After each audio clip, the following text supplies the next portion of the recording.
చేసుకుందామండి. అందుకని కొత్తిమీర ఇగో తీసుకొచ్చి పెట్టాను. కొంచెం కొత్తిమీర రైసు చేసుకుందాం. శుభ్రంగా ఈ కాడలు కట్ చేసుకుందాం. కట్ చేసుకొని శుభ్రంగా కడుక్కొని చూపిస్తాను. కొత్తిమీర రైస్కి ఇదిగోండి ఒక ఉల్లిపాయ, ఒక టమాటా, 10 పచ్చిమిరపకాయలండి. ఈ ముక్కలు కట్ చేసుకొని దాంట్లో వేసుకుందాం. జార్లో వేసుకోవటమేను. మెత్తగా పేస్ట్ చేసుకుందాం. ఇదిగోండి టమాటా ముక్కలు వేసుకుందాం. ఉల్లిపాయ ముక్కలు వేసుకుందాం.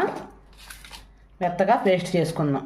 అల్లం ముక్క, అల్లం అండి, చిన్నులపాయలండి.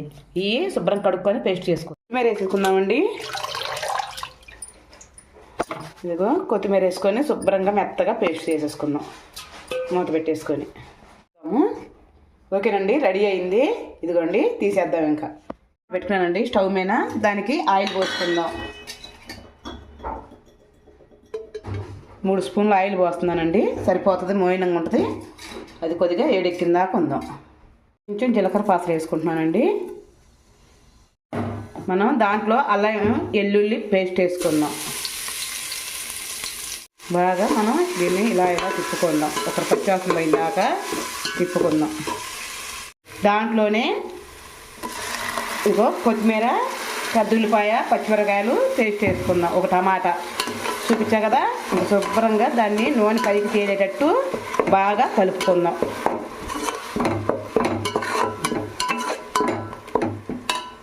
మరీ హైలో పెట్టుకోవాలండి, మరీ సిమ్లో పెట్టుకోకుండా మీడియంగా పెట్టుకొని నూనె పైకి తేలేదాకా మనం బాగా మాడకుండా తిప్పుకుంటుండాలి. అడుగంటుతుంది, లేకపోతే మనం వేసి ఆవుతుని వదిలేస్తే అడుగంటుతుంది. అడుగంటకుండా మనం తిప్పుకుంటూ ఉంటే ఆయిల్ పైకి తేలుతుంది. గరిటె పెట్టి తిప్పుకుందాం బాగా కలిసేటట్టు. అన్నము అది బాగుంటుందండి కొత్తిమీర రైసు. ఉప్పు వేసుకుందామండి. ఇదిగోండి నేనైతే ఫుల్గా ఒక స్పూన్ తీసుకుంటున్నాను. మళ్ళా ఒకసారి కలిపుకుందాం. నెయ్యి వేసుకున్నామండి. నెయ్యి వేసుకుంటే సూపర్గా ఉంటుంది. మేము ఇవాళ మా అబ్బాయిలు తిరుపతి పోతున్నారండి, అందుకని ఈ కొత్తిమీర రైస్ చేస్తున్నాను. నిజంగా అండి కొత్తిమీర రైస్ సూపర్గా ఉంటుంది. మన పిల్లలు కూడా ట్రైన్లు తినడానికి కూడా బాగుంటుంది. స్టవ్ ఆపుకోవచ్చు. ఇదిగోండి రెడీ అయింది కొత్తిమీర రైస్ అండి. దీంట్లోకి ఇంక ఏ కర్రీ అవసరం లేదు. ఎందుకంటే మనం గరం మసాలా వేస్తాము, పచ్చిమిరపకాయలు వేస్తాము కదా, సూపర్గా ఉంటుంది. తినడానికి ఒట్టిదే తినేయచ్చు.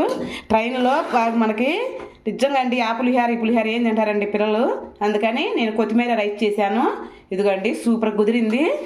ఓకేనండి, ఈ వీడియో నచ్చితే ఒక లైక్ చేసి ఒక కామెంట్ చేయరా. ఓకేనండి, రేపు మంచి వీడియోతో మీ ముందరకు వచ్చేస్తాను. అంతవరకు బాయ్.